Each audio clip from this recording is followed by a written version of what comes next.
আসসালামু আলাইকুম। সকলকে স্বাগত জানাচ্ছি আজকের ভিডিওতে। আমি ডাক্তার মোহাম্মদ ওয়াহিদুর রহমান খান।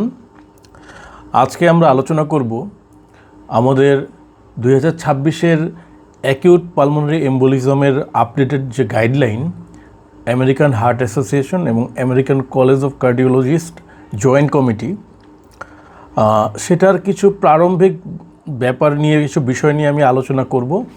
আমাদের অ্যাকিউট পালমোনারি এম্বোলিজম আমরা কিভাবে ডায়াগনোসিস করব এবং রিস্ক অ্যাসেসমেন্ট করব, যেটা পরবর্তীতে আমাদের চিকিৎসা এবং আমাদের ইনভেস্টিগেশন এগুলোকে গাইড করবে, সেগুলো জানার জন্য আমাদের ইনিশিয়াল অ্যাসেসমেন্ট অর্থাৎ প্রাথমিক যে অ্যাসেসমেন্টগুলো আছে সেটা জানা খুব জরুরি। তো আমরা জানি যে যখন একটা রোগী অ্যাকিউট পালমোনারি এম্বোলিজম নিয়ে আসে তখন আমরা প্রথমে ক্লিনিক্যালি অর্থাৎ তার যে লক্ষণগুলো আছে সেগুলো দেখে প্রথমে সাসপেক্ট করি যে তার একটা অ্যাকিউট পালমোনারি এম্বোলিজম হতে পারে। এবং একটা অ্যাকিউট পালমোনারি এম্বোলিজমের সবচেয়ে কমন যে লক্ষণ সেটা হচ্ছে প্লুরাইটিক চেস্ট পেইন, অর্থাৎ এক ধরনের বুকে ব্যথা, সাধারণত যে কোনো এক পাশে হয়ে থাকে অথবা মাঝামাঝি হতে পারে, এবং সাথে শ্বাসকষ্ট থাকতে পারে এবং সাথে কাশির সাথে রক্ত আসতে পারে। কিন্তু মূল সিমটম হচ্ছে আমাদের বুকে ব্যথা, এটাকে আমরা প্লুরাইটিক চেস্ট পেইন বলি। এছাড়াও ট্যাকিকার্ডিয়া, টাকিপনিয়া অর্থাৎ হার্টের গতি বেশি, ফুসফুসের গতি বেশি, অক্সিজেনের স্বল্পতা, এগুলো থাকতে পারে।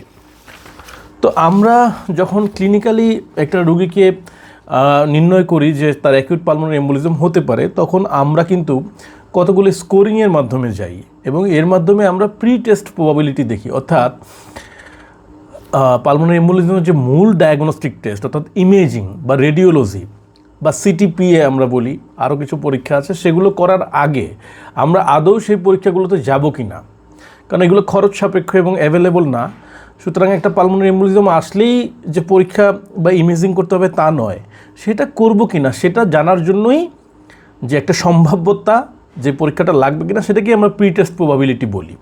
তো এই জন্য আমরা কতগুলো স্কোরিং করি। তা আমাদের যে স্ট্যান্ডার্ড যে স্কোরিং সেটা হচ্ছে 2 লেভেল ওয়েলস স্কোর অথবা Wells score for pulmonary embolism, এটা আমরা কিন্তু করে থাকি। এবং এখানে বেশ কতগুলো ক্রাইটেরিয়া আছে, সেখানে আমরা রোগীর কিছু ইতিহাস নেই, তার আগে এই ধরনের কোনো ঘটনা ঘটেছে কিনা, অথবা ডিপ ভেন থ্রম্বোসিস অর্থাৎ পায়ের যে শিরা সেগুলোর মধ্যে রক্ত জমে রক্ত চলাচল অস্বাভাবিক বা রক্ত চলাচল বন্ধ আছে কিনা, সেটা একটা রিস্ক ফ্যাক্টর পালমোনারি এম্বোলিজমের জন্য। তার আগে কোনো মেজর অপারেশন হয়েছে কিনা, ক্যান্সারের রোগী কিনা, কতগুলো জিনিস আমরা জানি। তো মোট 12-র মধ্যে আমরা স্কোরিং করি। এখানে যদি 2-এর নিচে হয় তাহলে আমরা লো প্রি টেস্ট প্রবাবিলিটি বলি, অর্থাৎ তার পালমোনারি এম্বোলিজম হওয়ার সম্ভাবনা খুবই কম বা তার ঝুঁকির সম্ভাবনা খুবই কম। যদি 2 থেকে 6 হয় তাহলে আমরা মডারেট বা ইন্টারমিডিয়েট রিস্ক বলি, এবং যদি 6-এর বেশি হয় তাহলে আমরা হাই রিস্ক বলি। তো লো মানে লেস দেন 2 যদি স্কোর হয় তাহলে পালমোনারি এম্বোলিজমের হওয়ার সম্ভাবনা মাত্র 15%-এরও কম, আর ইন্টারমিডিয়েট যদি হয় তাহলে 15 থেকে 50%, এবং হাই প্রবাবিলিটি যেটা সেটা হচ্ছে 50%-এর বেশি, যেখানে অবশ্যই আমাদের ইমেজিং করতে হবে। এছাড়াও ওয়েলস স্কোরকে আরেকটাভাবে প্রকাশ করা যায়, সেটাকে মডিফাইড ওয়েলস স্কোর বলা হয়। যদি 4-এর বেশি থাকে তাহলে পালমোনারি এম্বোলিজম লাইকলি অর্থাৎ হওয়ার সম্ভাবনা খুবই বেশি। যদি 4-এর কম বা 4 হয় তাহলে কিন্তু পালমোনারি এম্বোলিজম হওয়ার সম্ভাবনাটা অনেক কম। তো সেটাও খুব সিম্পলভাবে আমরা এই 4 বা 4-এর বেশি কিনা সেটা দিয়ে আমরা বের করতে পারি। এছাড়াও আরেকটা ক্রাইটেরিয়া আছে যেটাকে আমরা pulmonary embolism rule out criteria বলি বা পার্ক ক্রাইটেরিয়া বলি। সেটা কিন্তু যখন আমরা লো প্রি টেস্ট প্রবাবিলিটি পাই তখন কিন্তু আমাদেরকে অ্যাডিশনালি সেই পার্ক ক্রাইটেরিয়া করতে হয়। এবং আরেকটা ক্রাইটেরিয়া আছে রিভাইজ জেনেভা স্কোর আছে, যেটা আগে সিম্পলিফাইড রিভাইজ জেনেভা স্কোরিং ছিল, যেখানে টোটাল 9 নাম্বার ছিল, 9-এর মধ্যে স্কোরিং করতে হতো। কিন্তু এখন যেটা রিভাইজড মানে আপডেটেড যেটা আসছে সেখানে 25-এর মধ্যে আমাদেরকে মার্কিং করতে হয়, এবং সেখানেও আমরা মোটামুটি কিছু স্কোরিং দেখে বলতে পারি যে সেটা কি লো প্রবাবিলিটি না ইন্টারমিডিয়েট না হাই।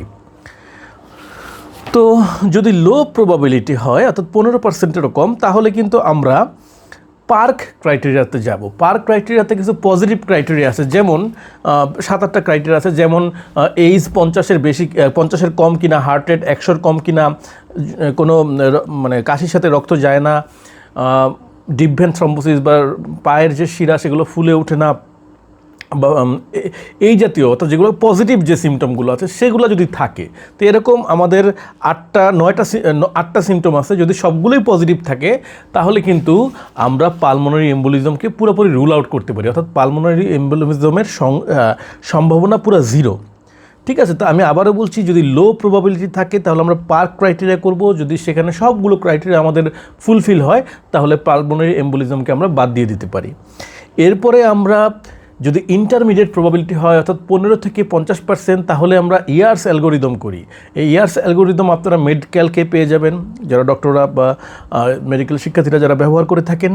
ইয়ার্স অ্যালগোরিদমটা আমি আপনাদেরকে সহজ করে দিই। এখানে আমরা মূলত 4টা জিনিস দেখি। 3টা জিনিস হচ্ছে সার্বজনীন। একটা হচ্ছে ক্লিনিক্যাল সাইন অফ ডিভিটি, অর্থাৎ পা ফোলা কিনা, পায়ের শিরা মোটা হয়ে গেল কিনা, পা ফুলে লাল হয়ে গেল কিনা, ব্যথা আছে কিনা, এই কিছু ক্লিনিক্যাল সিমটম রয়েছে।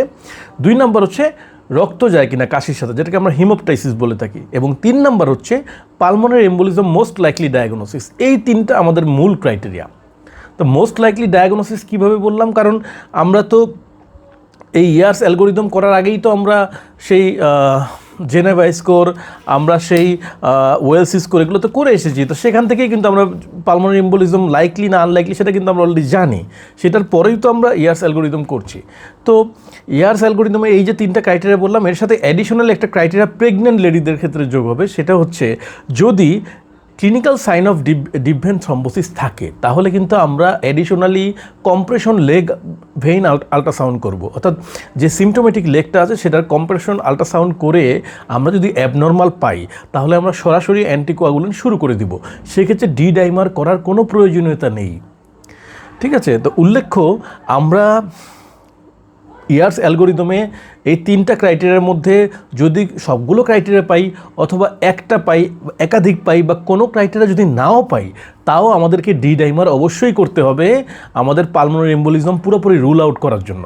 অথবা আমরা কি সিটিপি অর্থাৎ computer tomography of pulmonary angiogram এটা কি আমরা করব কি না, যেটা আমাদের কনফার্মেটরি পরীক্ষা পালমোনারি এম্বোলিজম দেখার জন্য, সেটা নিয়ে আমরা পরে আলোচনা করব। তা আমরা কি ইমেজিংয়ে যাব অর্থাৎ সিটিপিএতে যাব, না আমরা সরাসরি অ্যান্টিকোয়াগুলেন্টে যাব, না আমরা পালমোনারি এম্বোলিজমকে রুল আউট করে দিব, সেটা জানার জন্য ইয়ার্স অ্যালগোরিদমের সাথে অবশ্যই কিন্তু ডি ডাইমার করতেই হবে। শুধুমাত্র প্রেগন্যান্ট লেডিদের ক্ষেত্রে আপনার যদি মেডক্যালকে যান, আপনার নেটে ঢুকলেই অটোমেটিক ক্যালকুলেটর পেয়ে যাবেন, সেখানে যদি আপনারা যান, যদি প্রেগন্যান্ট লেডি হয় এবং তার clinical sign of deep vein thrombosis থাকে এবং সাথে কম্প্রেশন লেগ ভেন আল্ট্রাসাউন্ড যদি পজিটিভ থাকে বা অ্যাবনর্মাল থাকে, তাহলে কিন্তু ডি ডাইমার করার আর কোনো দরকারই নেই। তাহলে আপনি সরাসরি অ্যান্টিকোয়াগুলেশনে অর্থাৎ ট্রিটমেন্টে চলে যেতে হবে।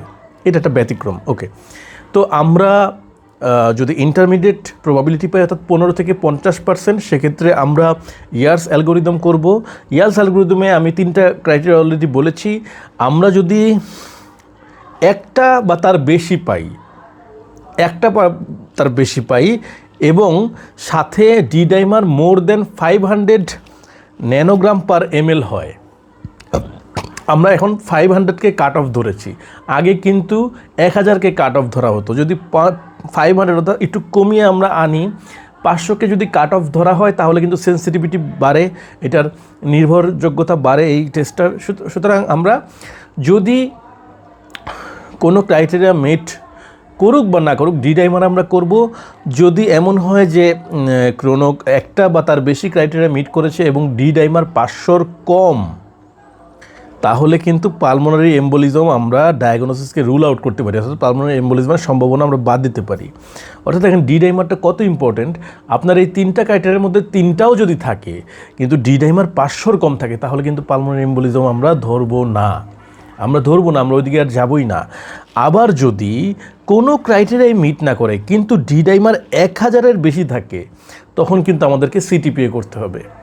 অর্থাৎ কোনো সিমটম বা সাইন না থাকা সত্ত্বেও ডি ডাইমার 1000-এর বেশি হওয়ার কারণে আমরা কিন্তু ইমেজিং অর্থাৎ সিটিপিএ করছি। তেমনি যদি কোনো ক্রাইটেরিয়া মিট না করে এবং ডি ডাইমার 1000-এর নিচে থাকে, তাহলেও পালমোনারি এম্বোলিজমকে রুল আউট করা যায়। আবার যদি একটা মাত্র ক্রাইটেরিয়া মিট করে বা তার বেশি এবং ডি ডাইমার 500-র বেশি থাকে, তাহলেও পালমোনারি এম্বোলিজমের ডায়াগনস্টিক ইমেজিং অর্থাৎ সিটিপিএ করতে হবে। অর্থাৎ আমি সংক্ষেপে এবার বলছি, আমাদের কোনো ক্রাইটেরিয়া মিট করলো না, কোনো ক্লিনিক্যাল সাইন সিমটম নাই, ওগুলো সবই তো ক্লিনিক্যাল ক্রাইটেরিয়া, কিচ্ছু নাই, কিন্তু ডি ডাইমার 1000-এর বেশি, আমাদের কিন্তু সিটিপিএ করতে হবে। আবার ধরেন কিছুই নাই কিন্তু ডি ডাইমার 1000-এর কম, তাহলে পালমোনারি এম্বোলিজম আমরা রুল আউট করতে পারবো। আবার হচ্ছে একটা মাত্র সিমটম আছে বা একাধিক আছে, সাথে ডি ডাইমার 500-র নিচে, তাহলেও পালমোনারি এম্বোলিজমকে আমরা রুল আউট করবো, আমরা এটা ধরবো না।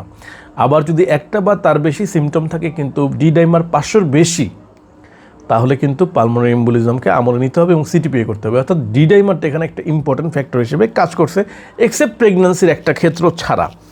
এবং ডি ডাইমারের এককটা আমরা দেখি, এটা একটু কনফিউজিং লাগতে পারে, এটা কনফিউশনের কিছু নাই, এটা ন্যানোগ্রাম পার এমএলএ আমাদের এসআই ইউনিট এটা বলা আছে, এবং বলা আছে এফইউ। এফইউ মানে হচ্ছে ফিব্রিনোজেন ইকুইভ্যালেন্ট ইউনিট। অর্থাৎ ডি ডাইমার আমরা যখন মেজার করি তখন আমরা একটা ক্লটের মধ্যে ফিব্রিনোজেনের পরিমাণ, ওয়েটটা কত আছে সেটা দেখে ডি ডাইমারের এই এককটা নির্ধারণ করা হয়। এটা কিন্তু ক্লটের সাইজ বা ক্লটের ম্যাস থেকে করা হয় না। এই জন্য আমরা যদি অ্যান্টিকোয়াগুলেশন দিই আর সাথে সাথে ডি ডাইমার করি, তাহলে কিন্তু সেটা ফলস রেজাল্ট আসবে, কারণ অ্যান্টিকোয়াগুলেশন দিলে তো ফিব্রিনোজেনের পরিমাণ কমে যাবে, আপনার ডি ডাইমার কিন্তু কম আসবে, এটা ফলস নেগেটিভ হয়ে যেতে পারে। সুতরাং আমাদের এই ইয়ার্স ক্রাইটেরিয়া করার 24 ঘন্টার মধ্যে কিন্তু অ্যান্টিকোয়াগুলেশন দেওয়া যাবে না। এর আগে যদি দেওয়া হয় তাহলে আপনি ইয়ার্স অ্যালগোরিদম করতে পারেন, অর্থাৎ ডি ডাইমার আপনি করবেন, কিন্তু যদি 24 ঘন্টার মধ্যে দেওয়া হয় তাহলে আপনি কিন্তু ইয়ার্স অ্যালগোরিদম করতেই পারবেন না, যেহেতু আপনি ডি ডাইমারটা আপনার ফলস নেগেটিভ আসবে। এছাড়াও যদি হিমোডাইনামিক্যালি আনস্টেবল পেশেন্ট থাকে তাইলেও আমরা ইয়ার্স অ্যালগোরিদম করতে পারবো না, এবং যেসব পেশেন্টের life expectancy less than 3 months তাদেরকেও আমরা ইয়ার্স অ্যালগোরিদম করবো না। ঠিক আছে, তা আমরা একটা জিনিস জানলাম যে ফিব্রিনোজেন ইকুইভ্যালেন্ট ইউনিট, এটা ন্যানোগ্রাম পার এমএলএ প্রকাশ করা হয়। দেখেন ন্যানোগ্রাম পার এমএল এবং মাইক্রোগ্রাম পার লিটার কিন্তু একই, দুইটাকেই আমরা 1000 দিয়ে যদি গুণ করি তাহলে ন্যানোগ্রামকে 1000 দিয়ে গুণ করলে মাইক্রোগ্রাম হবে, এবং এমএলকে মানে মিলিলিটারকে যদি আমরা 1000 দিয়ে গুণ করি তাহলে লিটার হবে, অর্থাৎ দুইটা কিন্তু একই আসবে, দুইটার কাট অফ হবে 500। তেমনি যদি আমরা আবার আরও বাড়াই, যদি আমি এটাকে বাড়াই তাহলে কি হবে, যদি ধরেন মাইক্রোগ্রাম পার লিটার যদি প্রকাশ করি তাহলে 500 আসে আমাদের কাট অফ, তেমনি মাইক্রোগ্রাম পার এমএল যদি আমি প্রকাশ করি তাহলে কিন্তু আরও কমবে, তাহলে 0.5 আসবে এখানে, যেটা আমরা স্ট্যান্ডার্ড সাধারণত বেশিরভাগ আমাদের রিপোর্টে এই 0.5 থেকে 5 এরকম একটা বলা আছে। এবং মাইক্রোগ্রাম পার এমএল এবং মিলিগ্রাম পার লিটার এই দুইটা কিন্তু আবার একই, দুইটাতেই 0.5 হচ্ছে কাট অফ। তাহলে এই ইয়েগুলো আপনারা একটু খেয়াল করবেন, হ্যাঁ, এটা থেকে বিভ্রান্ত হওয়ার কিছু নাই, যে ন্যানোগ্রাম পার এমএল এবং মাইক্রোগ্রাম পার লিটার একই একক, দুইটাতেই কাট অফ হচ্ছে 500, এবং মাইক্রোগ্রাম পার এমএল এবং মিলিগ্রাম পার লিটার দুইটাই কিন্তু একই, এবং এটার কাট অফ হচ্ছে 0.5। সুতরাং আশা করি সকলে বুঝতে পেরেছেন।